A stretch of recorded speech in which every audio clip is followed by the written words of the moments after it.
Hello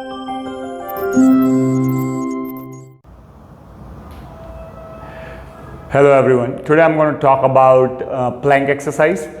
So plank requires a few components. First component is shoulder and scapular stability. Second component is core stability and strength. And third component is foot mobility.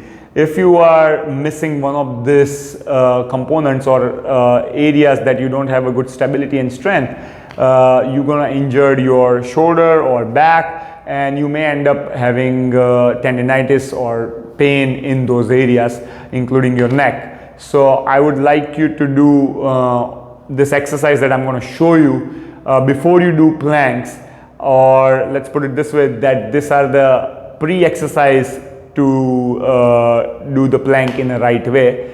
If you like our channel, please subscribe it to Physical Therapy and drop a comment if you want us to specify or explain any exercise or any condition in detail. Thank you.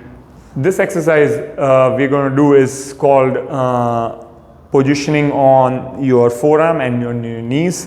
So let's try to go first onto your forearms, and knees are in the same line.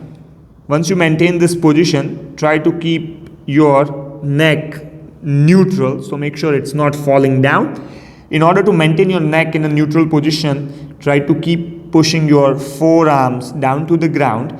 Slightly push your shins down to the ground, and now maintain this position for 8 to 9 seconds. Inhale and exhale. Make sure your neck is in alignment of your spine. Make sure your spine is not, lumbar spine is not falling into the anterior tilt, or it's not falling into extension. So try to keep the spine in the proper position. In order for you to increase the challenge, you can always bring your forearms further away from your knees. So as the distance between your forearm and knee gets more, the challenge requires for your core stability and your shoulder stability and scapular stability will be higher. So again, this exercise is called hands and knee position. So let's go on your hands and on your knees. Hands and knees are in the same line. Try to keep your fingers wide open as much as possible. This time, so the distance between your hand and your knee will be, we will try to keep it first a little bit less distance, and then if you feel comfortable, you can definitely increase the distance. So once you go into that position, try to push your hands down to the ground in order to lift the head towards the ceiling. Still keep looking down. Make sure your spine doesn't fall into anterior tilt or forward position or lumbar extension. Try to keep the spine neutral as you push your shins down. Maintain this position. Breathe for 8 to 10 seconds. Now, in this exercise, we're going to try to come up on our hands and toes.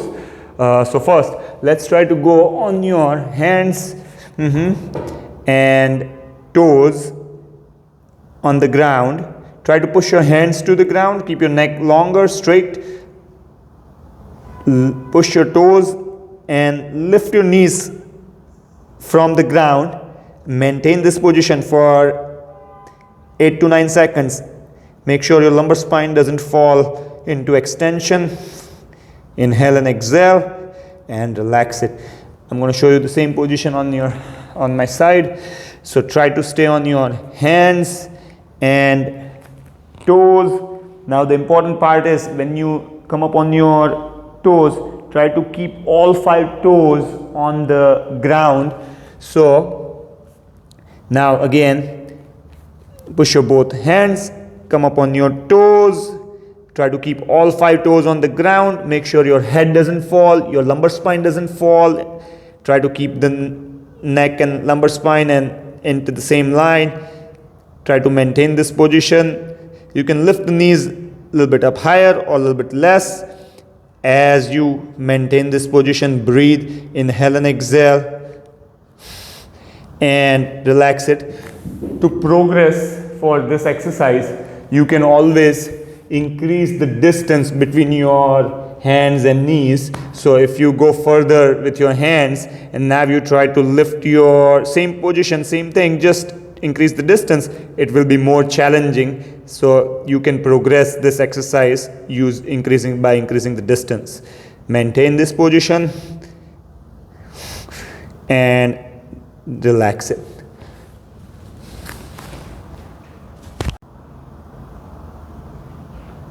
In this exercise, we're gonna go on our hands and toes, and now we're gonna start doing movements.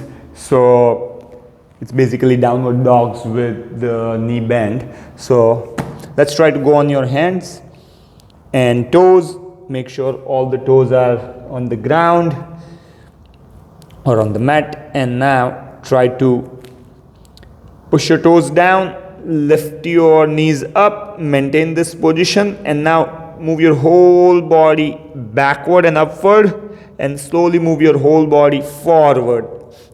Again, move your whole body backward and upward. Try to keep your knees bent all the time. Don't try to change that. As you go backward, try to think that your hands are pushing to the ground and your butt is going up to the ceiling. And come back. Try to do that for 8 to 9 repetitions, and breathe as you inhale and exhale during the exercise.